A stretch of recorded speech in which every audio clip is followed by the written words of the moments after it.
التی لم یخلق مثلها فی البلاد، یعنی قوم عاد کی طرح اللہ پاک نے ملکوں میں دنیا میں کسی کو نہیں بنایا۔ اس کے جسم و جثہ، لمبائی، چوڑائی، طاقت، قوت، ہائٹ فائٹ کے اعتبار سے اتنے بڑے زبردست قوم، ڈیل ڈول والے، خدا خود اپنی قرآن میں کہتے ہیں لم یخلق مثلها فی البلاد، کہ ملکوں میں اس جیسی قوم ہم نے دوسرا کسی کو پیدا نہیں کیا۔ یہ قوم طاقت، قوت، اپنی توانائی کی وجہ سے غرور اور گھمنڈ بھی بے انتہا کیے تھے، کیونکہ اس سے پہلے اس قوم پر عذاب کی بات آئی ہے نا۔ اس قوم پہ اللہ نے عجیب و غریب قسم کی چنگھار اور زلزلہ لا کر کے اس قوم کو مار ڈالا، اور اس پہ اللہ کا عذاب نازل ہوا، اور یہ قوم تباہ و برباد ہو گئی تھی۔ یہ جیسے ابھی پڑھے، تباہ و برباد ہو گئی تھی یہ قوم۔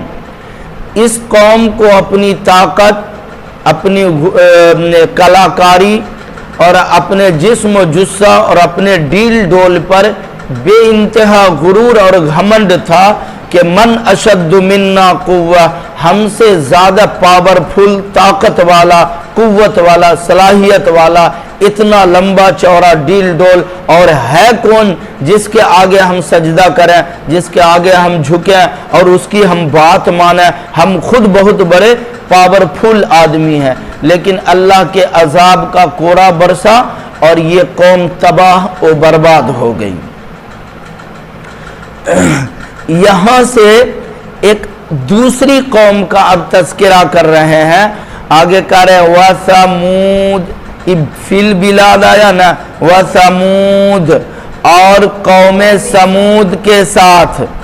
قوم سمود کے ساتھ۔ اس سے پہلے تھوڑا سا پلٹ کے پیچھے آؤ، أَلَمْ تَرَ كَيْفَ فَعَلَ رَبُّكَ بِعَادٍ، کیا آپ نے نہیں دیکھا آپ کے رب نے کیا کیا قوم عاد کے ساتھ؟ بعاد، قوم عاد کے ساتھ کیا کیا، یعنی اس قوم کو تباہ و برباد کر دی گئی۔ یہ ایک ایسی قوم تھی، اس پہ اللہ کے عذاب کا کوڑا برسا اور یہ قوم ہلاک ہو گئی۔ کیا آپ نے نہیں دیکھا آپ کے رب نے قوم عاد کے ساتھ بعاد کیا کیا؟ یہاں وَثَمُودَ، اور قوم سمود کے ساتھ، اب آیا سمجھ میں؟ وَثَمُودَ، اور قوم سمود، قوم عاد کو اللہ نے ہلاک و برباد اور تباہ کیا، اپنا عذاب کا کوڑا نازل کر کے، پیغمبر وقت کے نبی کی بات نہ مانا اور جھٹلایا، ان کا مذاق اڑایا اور اپنی طاقت اور اپنے ڈیل ڈول پہ نشہ میں آ کر کے، غرور اور تکبر میں آ کر کے اللہ کے دین کو اور اللہ کے پیغمبر کو جھٹلایا اور چھوڑ دیا، تو اللہ کے عذاب کا کوڑا برسا اور یہ قوم عاد تباہ و برباد ہو گئی۔ تو الم تر کیف فعل ربک بعاد، کیا آپ نے نہیں دیکھا آپ کے رب نے قوم عاد کے ساتھ کیا کیا؟ وَثَمُودَ، یہاں دیکھو، اور قوم سمود کے ساتھ، معلوم ہوتا اس قوم کے اوپر بھی ہلاکت اور اللہ کا عذاب کا کوڑا برسا اور یہ قوم بھی تباہ ہوئی ہے۔ وَثَمُودَ، اور قوم عاد اور قوم سمود کا ڈیٹیلز پیچھے بتا چکے ہیں نا، ان کے پوروج کون تھے پورا ڈیٹیلز میں آیا۔ یہاں سے بولا وَثَمُودَ، اور قوم سمود کے ساتھ، الذین جابوا الصخر بالواد، وہ لوگ جو پہاڑ کے چٹان کو تراشا کرتے تھے۔ اللہ پاک اس کے بعد، قوم عاد کے بعد قوم سمود کی ہلاکت کا ذکر کرتے ہوئے فرماتے ہیں وَثَمُودَ الَّذِينَ جَابُوا الصَّخْرَ بِالْوَادِ، اور قوم سمود کے ساتھ، تو کہہ رہے ہیں یہاں سے، اور قوم سمود کے ساتھ جو پہاڑ کے چٹانوں کو تراشا کرتے تھے وادی میں، جو پہاڑ کے چٹانوں کو تراشا کرتے تھے وادی میں، وادی سے مراد ہے وادی قرا، وادی قرا، اب ترجمہ کریں گے وَثَمُودَ الَّذِينَ جَابُوا الصَّخْرَ بِالْوَادِ، اور قوم سمود کے ساتھ جو پہاڑ کے چٹان تراشا کرتے تھے وادی قرا میں، جو پہاڑ کے چٹان تراشا کرتے تھے وادی قرا میں۔ وادی قرا ان کے شہروں میں سے ایک شہر کا نام ہے،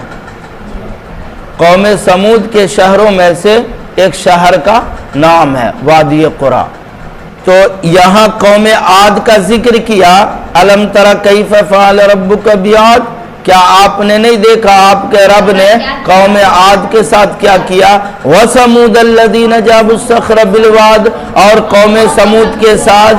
جو پہاڑ کے چٹانوں کو تراشا کرتے تھے وادی قرا میں۔ یہ لوگ پہاڑ کے چٹان کو تراش کر کے گھر بنا کر کے رہا کرتے تھے اس میں۔ سمجھ میں آ رہی ہے بات؟ پہاڑ کے چٹان میں رہا کرتے تھے، جیسے نارملی ہم لوگ آپ لوگ گھر بناتے ہیں اس طریقے کا یہ لوگ گھر نہیں بناتے تھے، اتنے لمبے چوڑے ہوتے تھے، کھجور کے درخت کی طرح لمبے چوڑے۔ اب بعض جگہوں پہ اس سے بھی بڑے بڑے تن اس کے جسم اور لمبائی چوڑائی کا ذکر آیا ہے، اور بلکہ اس کے بارے میں اسرائیلی روایات بھی بہت ساری آ گئی ہے۔ خلاصہ یہ ہے کہ یہ قوم بہت لمبے چوڑے ڈھیل ڈول والے ہوا کرتے تھے، اور اس قوم کو اپنے طاقت اور اپنے ڈھیل ڈول پر نشہ تھا، اللہ نے ہلاک کر دیا۔ اور یہاں سے ایک الگ قوم کا ذکر کر رہے ہیں، جیسے یہاں بتا دیا قوم عاد کا، پھر یہاں سے بتا دیا قوم سمود کا، اور یہاں کہہ رہے ہیں وَفِرْعَوْنَ، ہاں، اور فرعونیوں کے ساتھ، اور فرعون کے ساتھ، فرعون کے ساتھ بول کر کے آگے اس کی ایک بری خصلت بتایا جا رہا، ذل اوتاد، جو میخوں والے تھے۔ فرعون کو میخ والا اس لیے کہا جاتا تھا کہ یہ بدبخت جب کسی کو کوئی سزا دیتا تھا تو اس کو کیا کرتا تھا، بڑا بڑا میخ، 4 میخ اس کے جسم میں ٹھوک دیتا تھا، 2 ہاتھ میں اور 2 پیر میں، اس کے بعد اس کو سزا دیتا تھا، اس کے جسم میں میخ ٹھوک دیتا تھا، یہ سزا دیتا تھا فرعون، اس لیے اس کو میخوں والا فرعون کہا گیا۔ وَفِرْعَوْنَ ذِي الْأَوْتَادِ، اور میخ والے فرعون کے ساتھ الم تر کیف فعل ربک، آپ کے رب نے کہا کیا، جس طریقے سے قوم عاد کو ہلاک کیا، عذاب کا کورا برسایا، قوم سمود کو ہلاک کیا، عذاب کا کورا برسایا، فرعون بھی نہیں بچا جو میخوں والے تھے۔ اپنے آپ کو فرعون کہا کرتا تھا انا ربکم الاعلی، ہم رب ہیں، سب سے بڑے اللہ ہم ہیں، سب سے بڑا رب ہم ہیں۔ فرعون کو اور فرعون کے ماننے والوں کو،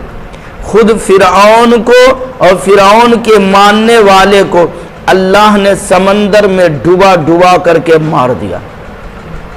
جبکہ اپنے وقت میں یہ خدا ہونے کا اعلان، پرچار اور پرسار کرتا تھا، اپنی طاقت، حکومت، بادشاہت اور اپنے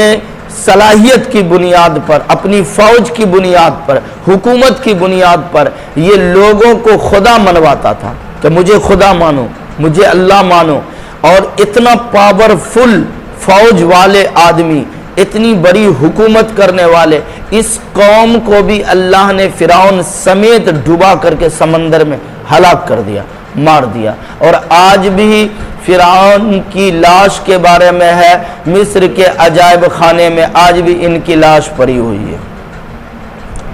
اس کے بارے میں قرآن پاک کی ایک آیت ہے فَالْيَوْمَ نُنَجِّيكَ بِبَدَنِكَ لِتَكُونَ لِمَنْ خَلْفَكَ آیَةً،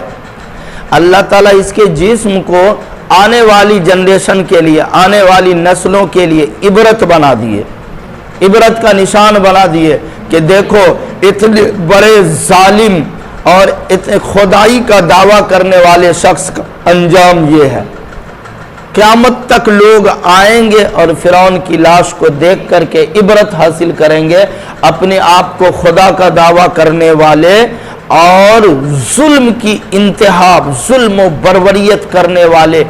ایسے شخص، پیغمبروں کو جھٹلانے والے، پیغمبروں کو مارنے والے، ایسی قوم کی سزا اس کے قائد کے ساتھ یہ عذاب کا کورا برسا ہے۔ دیکھو فرعون کو، سمجھ میں آئی ہے؟ ان کی بیوی تھی حضرت آسیہ رضی اللہ عنہ، جو نہایت شریف تھی، حضرت موسیٰ علیہ السلام کی کلمہ پڑھتی تھی، نیک تھی۔ اس بدبخت نے بیوی ہونے کے باوجود بھی حضرت آسیہ رضی اللہ تعالیٰ کو بے انتہا سزا دیا۔ ان کے بارے میں بھی بعض کتابوں میں آیا ہے کہ ان کے جسم کے اندر بھی میخ ٹھوک دیا تھا۔ بیوی ہے، اس کے باوجود حق پہ چلنے کے لیے حضرت اماں آسیہ رضی اللہ تعالیٰ بھی بے انتہا ظلم کی شکار ہو گئی، مگر اللہ اور اللہ کے رسول کے دین کو نہیں چھوڑی۔ تو یہاں سے بتا رہا وَفِرْعَوْنَ ذِي الْأَوْتَادِ، اور فرعون کے ساتھ جو میخوں والے تھے۔ میخ والے کیوں کہا سمجھ میں آیا؟ مولا لالا نوتوی تاجو بن پائے بانی، متقی انسان کا نہیں ہے اس کا ثانی،